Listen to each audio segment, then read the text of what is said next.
From the Alvin and Rosalie Sarachek studio, PBS Kansas presents Ageless Enthusiasm. Coming up on this episode of Ageless Enthusiasm, I speak with a local designer and artist, Tarzia Nabi. Life's too short, and you realize that, and you get a second chance at life, and so you really want to grab life by the horns and run with it.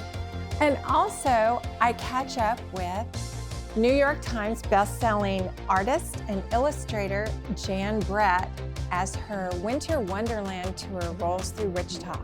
But he said, you could write your own story. I said, oh, no, I'm not a writer. I mean, that's why I draw, because I'm not good with words. And he said, well, how about telling stories? I'm Mindy East, and that's what's coming up on this episode of Ageless Enthusiasm. So you really want to grab life by the horns and run with it.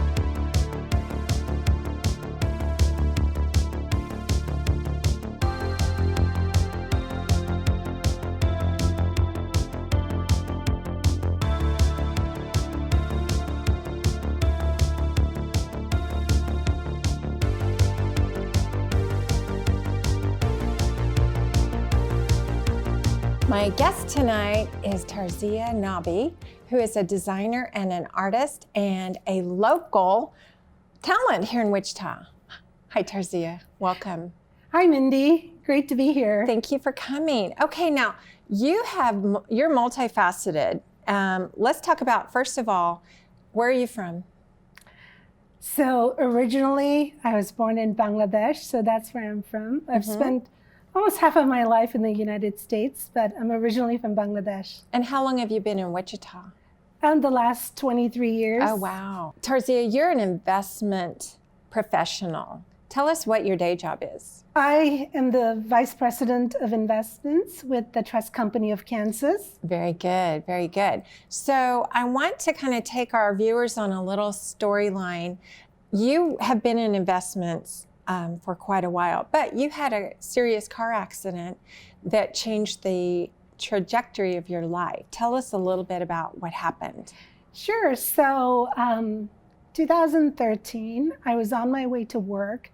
I think it was towards the end of summer vacation. I just dropped my son off to karate camp and I was going to work. And, you know, I'm very cautious about crossing streets or making left turns. So I did the rubbernecking, looked several times. And then just before I got into that accident, like probably a split second before, I saw these scared little faces, of the two young women in the car right before they hit me. And at that moment, it seemed like that was it. I was not going to survive getting hit at like 40, 50 miles an hour on the driver's side.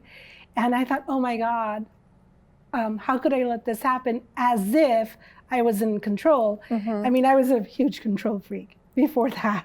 So because of that accident, of course, you're off work for quite a while. A couple of days. Oh, yes. Okay. So you had some injuries. I called in. Anyway, so first of all, I survived that accident. It seemed like it happened in slow motion. Of course. It didn't. Let's say this, my life did not flash before my eyes, but I thought that was it. And I survived. By some miracle, I survived. The two girls in the other car survived. We walked away with some cuts and bruises. I had a bad concussion for 2 or 3 days, but that really changed my entire perspective. How did that change your perspective? What did you do after that accident? Well, first of all, I went home. I called work, of course, and said, I can't come in. Of course, I've been in a very serious accident. And I went home and I nursed a pretty bad concussion for the next 3 days, but I started painting. I hadn't painted in almost 20 years. And so I thought, life's too short. What if that was my last day on earth? And there were so many things that I wanted to do, so many things I wanted to try. So I started painting again. And what else did you want to try? Okay, so since I was in probably 6th or 7th grade, I would literally sketch people and sketch handbags and shoes on the back of my notebooks. So that was a big thing, is I wanted to try my hand in fashion accessories design. And again, you know, life's too short, and you realize Right. that, and you get a second chance at life. And so you really want to grab life by the horns and run with it. So you didn't just think about it. You actually went to New York and got into the fashion district and got some vendors, and you started designing purses. And I have a couple of them. I did. And so I worked with vendors in the United States. And of course, you know, I was very ambitious in terms of what I wanted to do. And so at the back of my mind, everything I do, you know, I want to serve others. And so my goal was to start a fashion company, fashion accessories company, where I would donate the profits to different charitable organizations that I'm passionate about. Well, so I had it a little bit backwards, because you have to be successful first, you know, and then you can start donating. Minor So detail. anyway, it was a little bit, how should I say this? I learned my lesson, but anyway, I did end up donating to a lot of different organizations, like the American Cancer Society and Go Red for Women, like American Heart Associations. And Your purses? Yes. So I did enable other organizations to raise funds through silent auctions, and also donated to Dress for Success. So yes, so it wasn't in the manner that I wanted it to be, but I was able to do some of that. And then your husband is with Textron, and so you had an opportunity to go to Singapore. You know, it was a time of our lives, and that was his dream job. Now, I have to say, I've always worked my entire life. You know, I'm a professional, and I've always worked. So that was a little bit of a difficult thing for me, because yes, I had to give up my career. I was an advisor for Edward Jones at the time. And it was during that time you started getting a little bit more serious about your painting, wasn't it?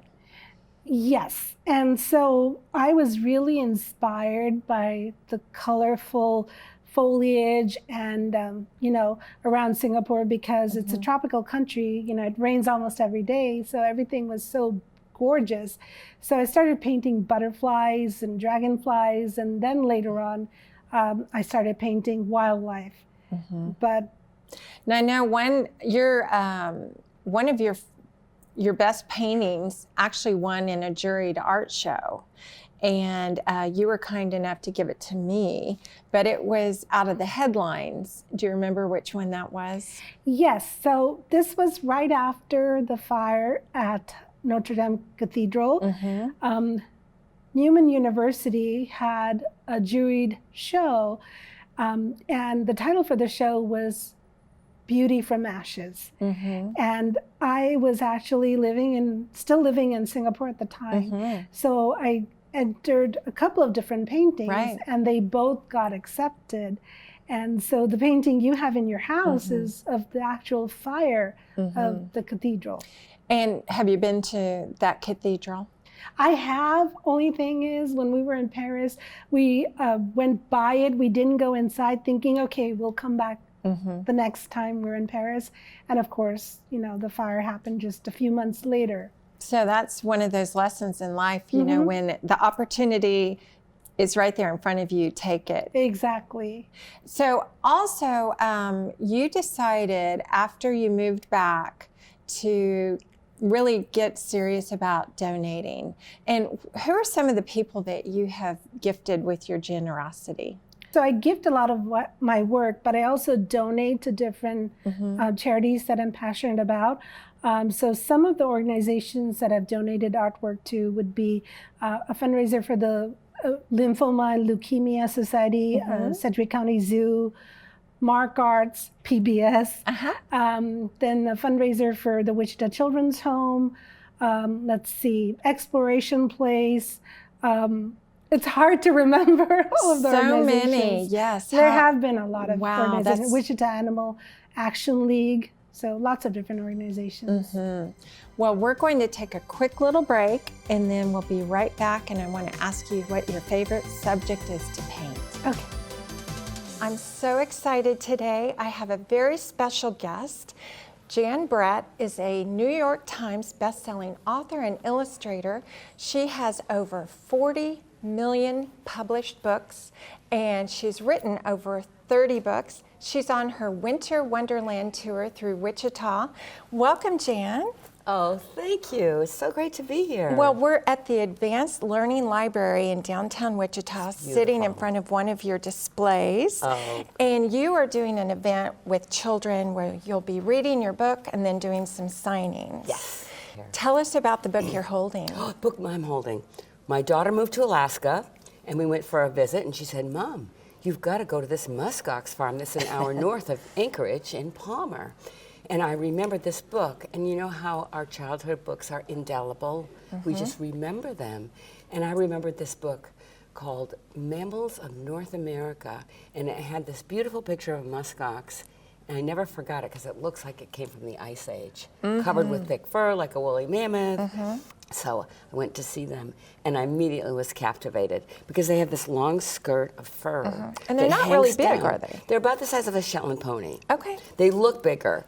And then I wondered what was under that skirt of fur. And so I thought that was the beginning of my story. It came with a question, what's under there? Oh, what a cute concept for a little kid. It's like a furry house, because I looked under. You started illustrating as a child. Yes. And then you went to art school. Did go to art school. And you never really pictured yourself as an author. No, yeah, absolutely right. Until somebody said, one of your teachers said, well, what about a storyteller? That was my editor. When I was going around with my portfolio, it was to Houghton Mifflin in Boston, that's where I live, outside of Boston. And he said he liked my artwork, but he'd have to match me up with a writer. It might take some time to find the right mix. But he said, you could write your own story. I said, oh, no, I'm not a writer. I mean, that's why I draw, because I'm not good with words. And he said, well, how about telling stories? And I pictured my sisters going, like, every time we'd sit down for breakfast, I'd have some story that I would tell, and they'd all go, oh, yeah, how much of this is true? They still do, too. And so he said, well, if you're a storyteller, that's the biggest part. And there really are only like 10 plots. It's the way you tell them. So concentrate on doing the pictures, telling the story through the illustrations, and then string the story along. Okay, so you just basically took a skill set that you already had, and you've just run with it. Yeah. Well, actually, I really wanted a horse, and I couldn't have a horse, so I drew the horse. And I had a best friend named Marla, and we used to sit at our counter, and my mother was really a wonderful mom and had lots of art supplies for us, and limited TV and things like that. So it was either outside or do an activity. We used to draw our horses for hours. Mine was named Yankee. It was brown with a white blaze. Hers was named Rebel. It was gray, dapple gray with black socks. And we had all kinds of adventures with our horses. We gave them saddles, blankets, stalls. Oh, how fun. I finally did get a horse. And you also raise prize chickens. Chickens, I know. I go all over the country. Well, the farthest west is Indiana from Boston, but up into Florida for chicken shows. And I saw an interview with you on Martha Stewart. Yes. It's been a while, but you got to take your chickens to the, what hotel was that? Oh, it was the Four Seasons. How fun. And it was very fun. It was, they were all, in a nice cardboard box. It was a mother and babies, because that was to be a gift to Martha. Okay. She loves her animals, especially her chickens, and they're very well taken care of. So where do you put a chicken mother and babies when you're in the Four Seasons? Oh, we put them in the shower with the shower off. There you go. Well, it was all glassed in, a little cute. Yeah, and then I can clean it afterwards. I love that. Tell me about, what is your favorite book that you've written so far? It's always, the ones that I've written so far, it would be Berlioz the Bear, because my husband Joe is in the Boston Symphony. It's his 62nd year. Wow. I know, it's amazing. How wonderful. 19 when he joined. Yeah. And so he is a bear, Berlioz the Bear, playing the double bass, which is his instrument. His thing. And I covered him with fur, and I extended his nose a bit and put ears on top of his head. But all the body language is his. Oh, how fun. What a neat legacy. Oh, it's great. What a wonderful legacy. Yeah, we laugh about it. And all the other bears in the story are members of the orchestra. Oh, that's So there's a cute. violinist and a clarinetist, and they all, I chose them for their hair color. There you go. And also ones that are willing to to pose for me. Well, and inspiration just comes from anywhere, right? You enjoy nature and music. Good and observation. everything that just brings you joy. And You just have to be on the lookout energy. for it Yes. and not be playing a video game. Right. So what would you say to someone who is looking at their life thinking, I wish I would have done something creative? Well, it's a time thing. So I think with me, I like to schedule things. So like I'm a runner, so I go and train twice a week to stay sport healthy. Okay.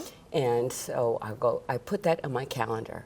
And so that's like sacrosanct. No one can do anything at that time. And then same with my running. So I would say scheduling things in is a big help. People respect that. I mean, people as family members. Sure. Well, and I listened to you talking about children. If they wanted to color and learn to draw, they needed to create a space. Yeah. And then kind of put it aside, give it a little bit of time to set. But I think that's true too. We have to create a space in our life. Create a space. And actually, when I was little, we had a big counter in the kitchen. So it wasn't really fancy or anything, but what we had was time. So kids are very scheduled these days. They are. I think time has to be made for just like, Mom, there's nothing to do. And then, well, you can always draw. Right. Or make play with your Legos or do something that's constructive and is actually helping your skills as a person. Well, Which using your imagination is helping your skills as a yes. person. And I got sent to my room, not for punishment, but just my mom would say, you need to go learn how to, be comfortable by yourself. Exactly. And so now I work out of my home office. So You do. all things It work worked. together for good. They Yeah. sure do. My favorite book, and my kids grew up reading all of your books, and I love The Mitten. And The Mitten is one of your more popular ones. Yes, I would say it's the most, and it's probably the one my editor always says, how about another book like The Mitten?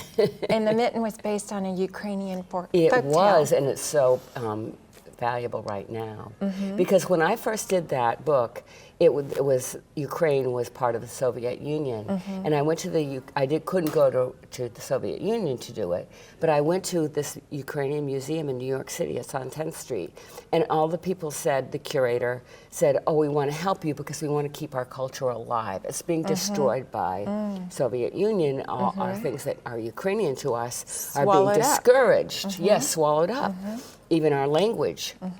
So they were very helpful, and I put a lot of things in the book that they asked me to put in because it represented the Ukrainian culture, things Wow. that meant a lot to them. Well, and what a better way to just help support, Yeah. and all those traditions and that culture. Yeah. So that was wonderful. And I know you travel to a lot of the places that you write about just for inspiration. What has been some of your favorite places to visit? Well, On the Pussycat was Martinique, an island in the Caribbean. And we have been to Costa Rica for the umbrella. Cinders, I went to St. Petersburg in Russia to do, and that was wonderful. And Novgorod, which is the ancient city that is like a little bit south of St. Petersburg. Been to China, to Guilin, and let's see, Africa, Namibia, Botswana, and Tanzania to get ideas for 3 books that had African animals in them.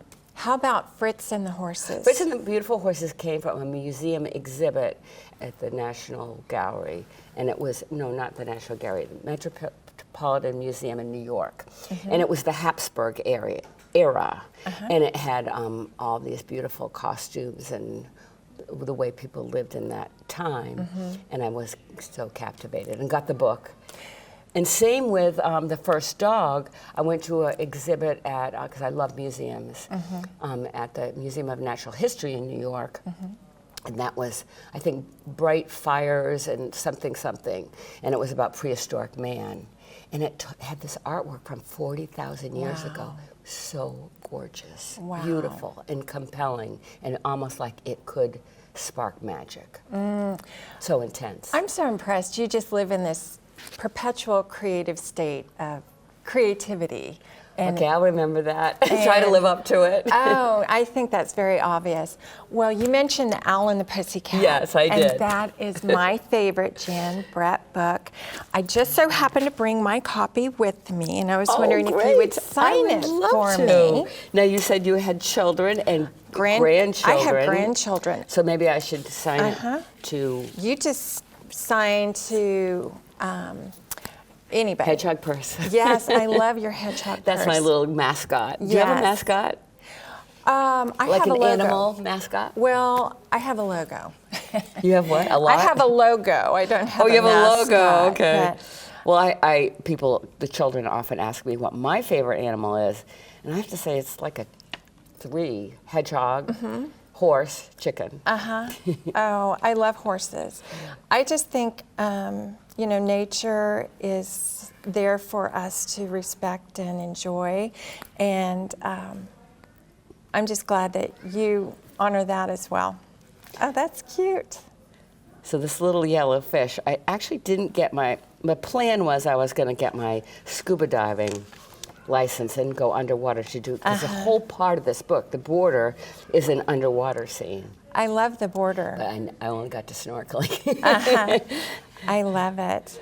And you're known for your borders. And Yes. I think that is such a creative way to introduce to the reader what's going to happen on the next page. Too Well- bad life isn't always like that.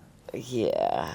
Well, it kind of gives you a little hint about what's going to Yes, come next. yes. And is that what you mean by that? Yes, yes. We always wonder what's around the corner. I know. Well, thank you, Jan. We're so honored that you could give us time this morning, so thank you Thank for you. being with You're us. welcome. I'm glad to be here. Well, thank you. Now we're back with Tarzia. And Tarzia, what would you tell somebody who's has a desire to do something creative? Obviously, I just turned 50 a couple of years ago, 3 years ago, actually. So the thing is, you're never too old to pursue your dreams.